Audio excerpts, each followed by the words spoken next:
હવે આપણે વાત કરીશું વસ્તીનું વંશીય માળખું. ભારત એક ઉપખંડની વિશાળતા ધરાવતો દેશ છે. તેમાં સમયાંતરે અનેક માનવ જાતિઓ આવીને વસી છે. પાષાણ યુગથી જ વિવિધ પ્રજાતિઓનું અત્રે આગમન અને વસવાટ શરૂ થયો હતો. આ બાબતને મોટાભાગના વિદ્વાનો સ્વીકારે છે. વિદ્વાનોના મતે આફ્રિકા, ભૂમધ્ય સમુદ્રનો વિસ્તાર, મધ્ય એશિયા વગેરે ક્ષેત્રોમાંથી તેમનું અહીં આગમન થયું હતું. તો વળી કેટલાક નૃવંશશાસ્ત્રીઓ ભારતમાં જ કેટલીક જાતિઓનું ઉદ્ભવ સ્થાન હોવાનું માને છે. હિમાલયન શિવાલિક ક્ષેત્રમાંથી આદિમાનવોના જીવાશ્મીઓ મળી આવ્યા છે તે બાબતની સાબિતી આપે છે. ભારતીય નૃવંશશાસ્ત્રી BS ગુહાના મત મુજબ ભારતમાં 6 મુખ્ય પ્રજાતિઓ છે: ઇન્ડો આર્યન, ઇન્ડો દ્રવિડિયન, આર્ય દ્રવિડિયન, મોંગોલી દ્રવિડિયન, મોંગોલોઇડ અને દ્રવિડિયન. આ એક કે બે વાક્યમાં પ્રશ્ન પૂછી શકાય એવો પ્રશ્ન છે મિત્રો, કે ભારતમાં જાતિઓના મુખ્ય પ્રકાર કેટલા છે અને કયા કયા. તો આ ફરીથી એક વખત દોહરાવી છે કે ભારતીય નૃવંશશાસ્ત્રી BS ગુહાના મત મુજબ ભારતમાં 6 મુખ્ય પ્રજાતિઓ છે: ઇન્ડો આર્યન, ઇન્ડો દ્રવિડિયન, આર્ય દ્રવિડિયન, મોંગોલી દ્રવિડિયન, મોંગોલોઇડ અને દ્રવિડિયન. હવે ભારતની અંદર ભાષાકીય માળખું. તો ભારતનો રાષ્ટ્ર અને રાષ્ટ્રીયતા સાથે ગાઢ અને ભાવાત્મક સંબંધ છે. 1961ની વસ્તી ગણતરીના અહેવાલ મુજબ 1652 ભાષાઓ માતૃભાષા રૂપે નોંધાઈ હતી, જેમાં 23 ભાષાઓ મુખ્ય બોલાય છે. અંગ્રેજી ઉપરાંત 22 ભાષાઓ રાજ્ય માન્ય ભાષાઓની યાદીમાં સામેલ કરવામાં આવી છે. ભારતમાં હિન્દી સૌથી વધુ બોલાતી ભાષા છે.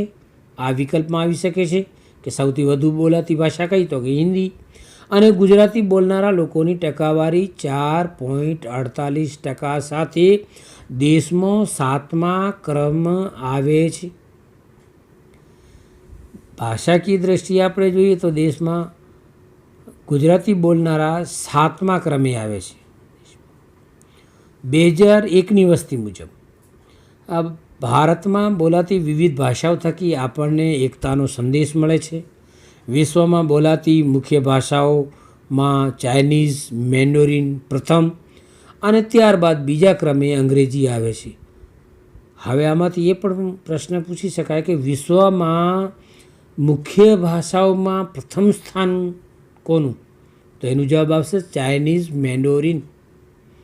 બીજો ક્રમ અંગ્રેજીનું, પછી સ્પેનિશ અને અરબી અનુક્રમે ત્રીજા અને ચોથા સ્થાને. ભારતીય ભાષા હિન્દી અને બંગાળી અનુક્રમે 5મા અને 6ઠા સ્થાને. 5મા સ્થાને હિન્દી અને 6ઠા સ્થાને બંગાળી. હવે ધાર્મિક માળખું. ધર્મ એ માનવ વસ્તીની મહત્ત્વની લાક્ષણિકતા છે. ધાર્મિક આસ્થાની સમગ્ર માનવ જીવન પર ઘેરી અસર જોવા મળે છે. ભારત ભૂમિ હિન્દુ, બૌદ્ધ, જૈન અને શીખ ધર્મની જન્મદાત્રી છે. અહીં જરથોસ્તી અને યહૂદી ધર્મ પાળનારા અત્યંત ઓછી સંખ્યા ધરાવે છે. તો આ કોષ્ટક ઉપરથી વિવિધ ધર્મો જે ભારતની અંદર પાળવામાં આવે છે તેનો અભ્યાસ કરી શકાય છે. ભારતમાં કેટલા ટકા છે ને ગુજરાતમાં કેટલા ટકા છે. ધર્મ અને ભારત અને ગુજરાત. હિન્દુ 79.80%, જ્યારે ગુજરાતમાં 88.57%. ઇસ્લામ 14.23% અને ગુજરાતમાં 9.67%. ખ્રિસ્તી 2.30%, જ્યારે ગુજરાતમાં 0.52%. શીખ ભારતમાં 1.72% અને ગુજરાતમાં 0.10%. બૌદ્ધ 0.70%, ગુજરાતમાં 0.05%. જૈન 0.37% અને ગુજરાતમાં 0.96%. અને અન્ય 0.66% ભારતમાં અને ગુજરાતમાં 0.03%. આ ચાર્ટ વિવિધ ધર્મ પાળતા ધર્મોનું પ્રમાણનો 2011ની વસ્તી ગણતરી મુજબ તૈયાર કરવામાં આવેલ છે.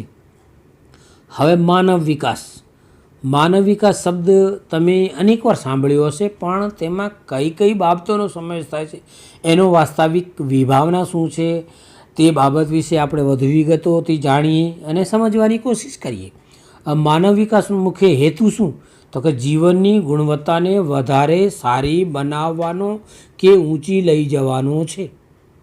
એક વાક્યમાં પ્રશ્ન પૂછાય, માનવ વિકાસનો મુખ્ય હેતુ કયો?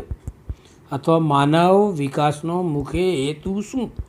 તો એનો જવાબ જીવનની ગુણવત્તાને વધારે સારી બનાવવાનો કે ઊંચે લઈ જવાનો છે. જીવનની ગુણવત્તાને ઊંચે લઈ જવા માટે ખોરાક, વસ્ત્ર અને રહેઠાણ એ પાયાની જરૂરિયાતો યોગ્ય રીતે સંતોષાવી જરૂરી છે. ત્યાર પછીના ક્રમે આરોગ્ય, શિક્ષણ, મનોરંજન વગેરે સેવાઓ આવે છે.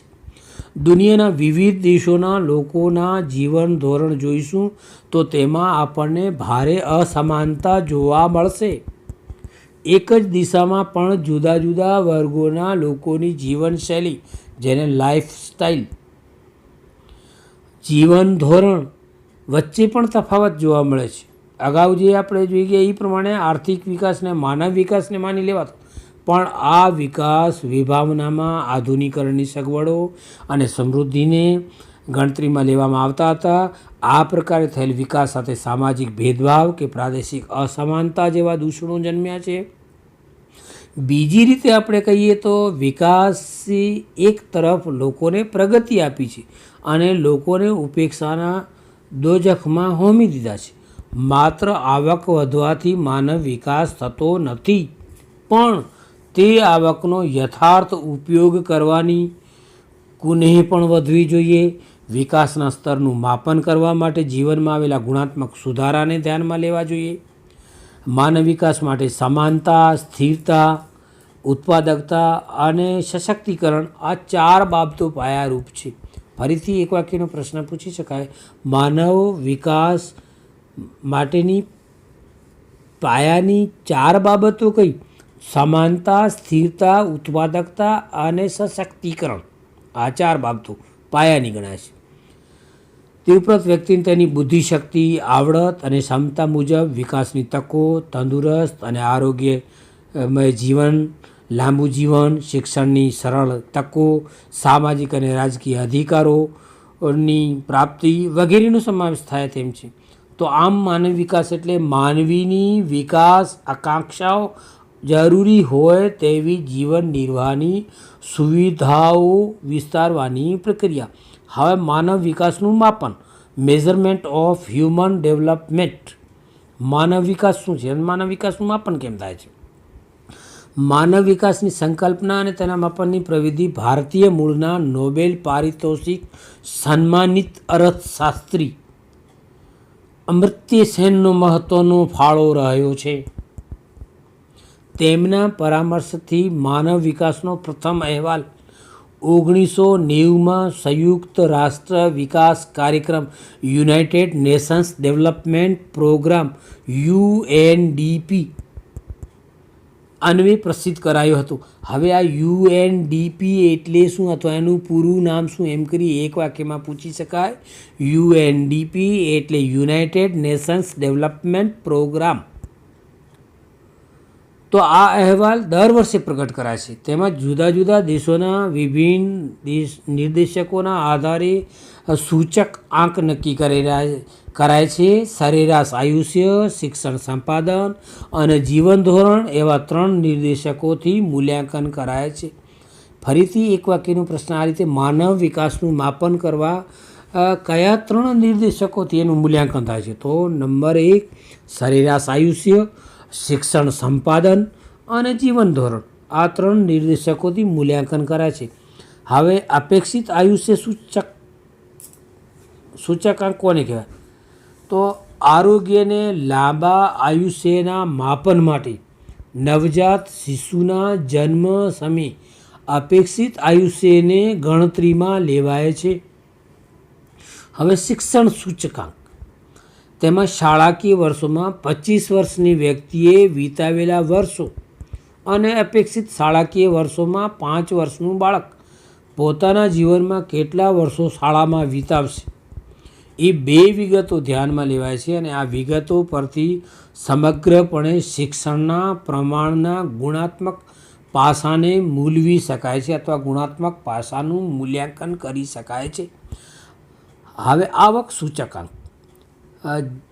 જીવન ગુજરાનના માપન માટે અથવા જીવનની આજીવિકા માટે માથાદીઠ કુલ ઘરેલું ઉત્પાદન અને GDP ને આવક સાથે પ્રસ્થાપિત કરી તેની ગણતરી કરવામાં આવે છે.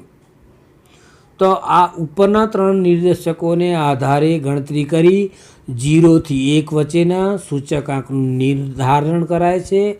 તે સૂચકાંક કોઈપણ દેશ માટે માનવ વિકાસના મહત્તમ 1 પૂર્ણાંક સુધી પહોંચવાનો તફાવત દર્શાવે છે અને આ આંક દેશ વચ્ચેના માનવ વિકાસને અંતરને પ્રતિબિંબિત કરે છે.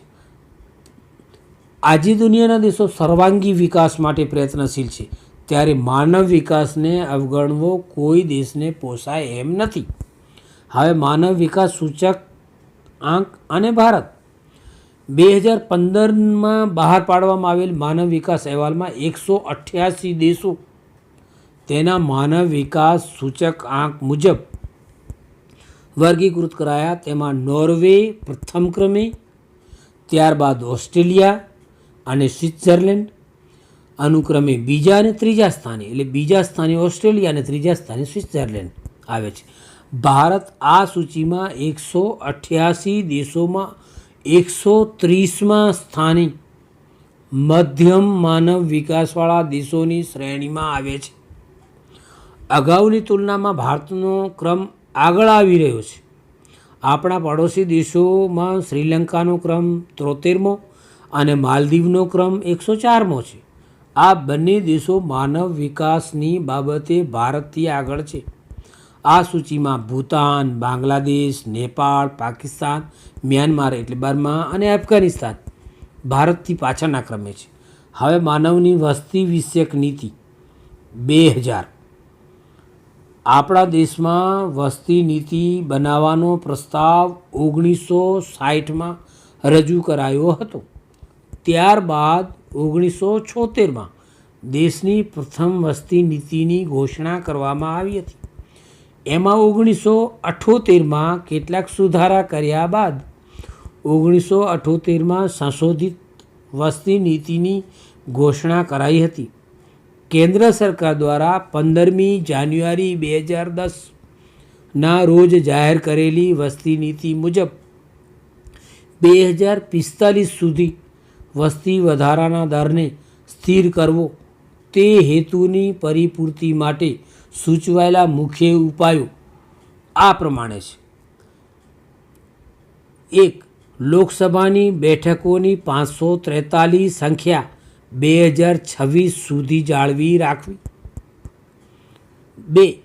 જીવિત જન્મેલા નવજાત શિશુઓમાં મૃત્યુદર 1030 સુધી નીચે લઈ જવો.